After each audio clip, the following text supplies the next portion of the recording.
runway Nepal 2025 चाहिँ to celebrate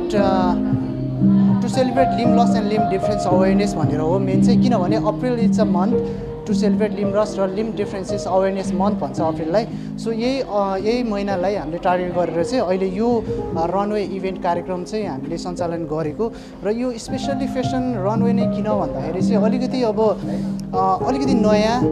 अलिकति देखिने होइन, अलिकति भिजिबिलिटी बढी हुने खालको एउटा इभेन्ट हामीले सोच्दाखेरि चाहिँ ओके वाइ नट रनवे चाहिँ एकदमै इम्पोर्टेन्ट हुनसक्छ, किनभने बिस्तारै बिस्तारै मान्छेहरू यो डिसेबल भएको